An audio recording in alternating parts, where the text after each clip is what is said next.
இப்போ நம்ம போயிட்டு இருக்க கோயில் வந்து விழுப்புரம் மாவட்டத்தில் வானூர் என்ற ஊரில் இருக்குதுங்க. இது சென்னையிலேருந்து 140 கிலோமீட்டருங்க. பாண்டிச்சேரியிலேருந்து 7 கிலோமீட்டர்.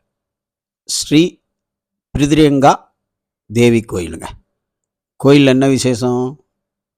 மிகப்பெரிய 72 அடி உயரத்தில் அம்மன் சிலை. இங்கே பார்த்தீங்கன்னா சித்தர், சரபோத சித்தர், அவர் ஜீவசமாதியும் இங்கே இருக்குங்க. உள்ளே நுழைஞ்சோடனே 2 குகை மாதிரி 2 சிங்க வாய் பெருசாக இருந்துச்சுங்க. இங்கிட்டு திரும்பி பார்த்தோம்னா பிரம்மாண்டமாக மிக உயரமாக ஒரு சிங்கத்து மேலே அப்படி ஆக்ரோஷமாக அமர்ந்திருந்தாங்க ஸ்ரீ பிரிதியங்கரா பரமேஸ்வரி. அப்படி காலில் ஒரு மண்டோட மீச்சிக்கிட்டு கையில் சூடாயத்தோட. இதுக்கு ஒரு பழைய வரலாறு இருக்குங்க.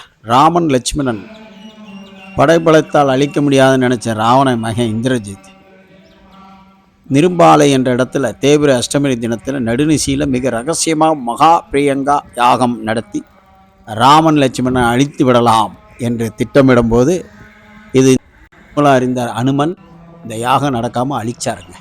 இதனால தான் இந்த தேவிக்கு அனுமன் காவல் தெய்வமாக இருக்காருங்க. ஏன்னா இந்த யாகத்தை வெற்றிகரமாக நடத்தி வெற்றால் காரிய சக்தி, பெரிய அரசியல், இப்படி பல விஷயங்களுக்கு வெற்றி வேணும்னா இந்த மாதிரி யாகம் நடத்துவாங்க. அதுவும் நடுநிசியில் பௌர்ணமி அமாவாசைன்ற நாட்கள்லாம் மிக முக்கியமானதுங்க. வெள்ளி செவ்வாய் ஞாயிற்றுக்கிழமையெல்லாம் ராகு காலம், அமாவாசை, பரணி பூஜையெல்லாம் இங்கே விசேஷ பூஜை. தேய்பிரை அஷ்டமி பூஜை ரொம்ப விசேஷம், நடுநிசியில் நடக்குங்க. இந்த கோயிலுடைய கோபுரம் அமைப்பு பார்த்திங்கன்னா மகாமேரு, பெரிய மலை மாதிரி இருக்குங்க. ஆனால் உள்ளே பார்த்திங்கன்னா ஒரு பெரிய குகைக்குள்ளே, பாதாளத்துக்குள்ளே தான் பிரியங்கா தேவி காளி வடிவத்தில் அப்படி மிரட்டுறார். சரி, பக்கத்திலேயே பார்த்தீங்கன்னா இன்னொரு சன்னதி லக்ஷ்மி நரசிம்மர். இந்த லக்ஷ்மி நரசிம்மர் அப்படியே சுக்கரனாக காட்சி தரார், தாயாரோட காட்சி தரார். இவரை தரிசனம் பண்ணிங்கன்னா கடன் பிரச்சனை, இந்த தொல்லையெல்லாம் இருக்காதுங்க. எதிரிகள் தொல்லை இதெல்லாம் நீங்கணும். வர்ற பணம் சுப செலவாகும். நோய் நொடிக்கு போய் வந்த சம்பாரித்த காசில் விட்டுட்டு இருக்க வேணாங்க. அவ்வளோ ஒரு இதானதுங்க. 16 அடி உயரம் இந்த லட்சுமி நரசிம்மர். நீங்கள் பார்க்கவே ரொம்ப பிரமிப்பாக இருக்குது. தாயார் மடியில் அமர்ந்திருக்கிற கோலத்தில் இருக்காருங்க. மிக அருகிலே பார்த்தீங்கன்னா சர்வேஸ்வரர், அவர் இதை விட ஆக்ரோஷமாக இருக்கார்.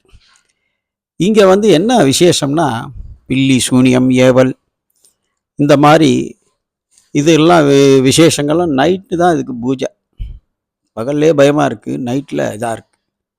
இங்கே வந்து பைத்தியம் தெரிதல், புத்திரபாக்கியம், வியாபாரத்தடை, எதிரிகள் தொல்லை, இப்படி ரொம்ப கொஞ்சம் விசேஷமான பூஜைகள்லாம் இங்கே தான். நள்ளிரவு, அமாவாசை, பௌர்ணமி, தேய்பிரை அஷ்டமியில், அதுவும் அந்த பாதாள அறைக்குள்ளே நாங்கள் போய் வீடியோ போட்டிருக்கோம் பாருங்கள்.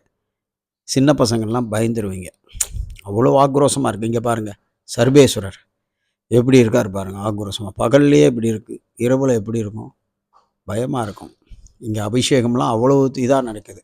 நேர்த்திக்கடனா நீல நிற ஆடை, சர்க்கரை பொங்கல், எள்ளு சாதம், புளியோதரை, தயிர் சாதம், எள்ளு உருண்டை, பானகம், சிவப்பு நிற பூக்கள், எள்ளு பூ, செந்தாமரை மலர்கள் இதெல்லாம் தராங்க.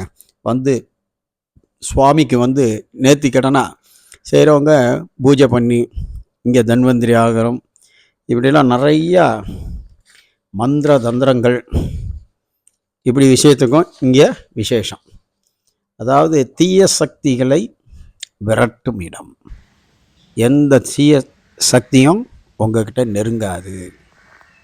ஏன்னா இந்த தாயாரே கிட்டத்தட்ட 1000 சிங்க முகம், 2000 கையுடன் வந்த சர்வேஸ்வரரை அப்படியே விழுங்கி அப்படி அப்படி ஒரு ஆக்ரோஷமாக காட்சி தராங்க. அதாவது வெற்றிக்கு அதிபதி.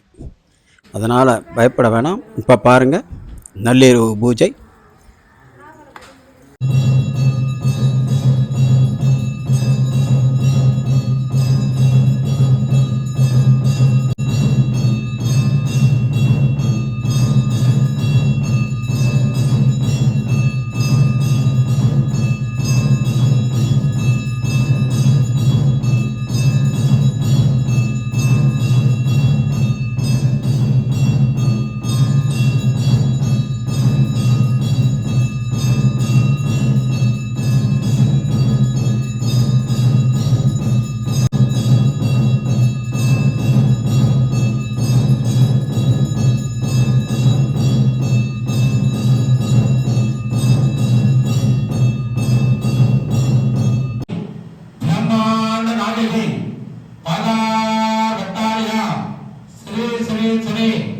அதர்வன பத்ரகாளி மரட்டாணி மாதாள பிரத்யங்கரா காளி மாதாவுக்கு ரங்கே சிவாலிக ஜிக்வ ஜீவன அனந்த காயத்ரி சாவித்ரி குப்த ஜயாயேக பிரத்யங்கராம் தாமரண விம்யாதி தாரித்ரிநாசினி அமராஜதாய உக்னகே ஜுவாலா ஜிக்வேசதே மகி தன்னா உக்ர பிரஜோ 11 நாட்களும் சண்டியாக உண்டு. யாரு வேண்டாலும் கலந்துக்கலாம், பிரார்த்தனை பண்ணிக்கலாம்.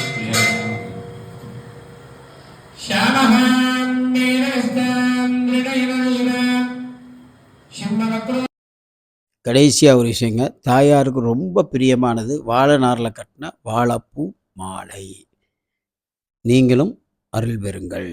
நன்றி, வணக்கம். இது போன்ற ஆன்மீக செய்திகளுக்கு பத்மம் யூடியூப் சேனலை சப்ஸ்கிரைப் பண்ணுங்க.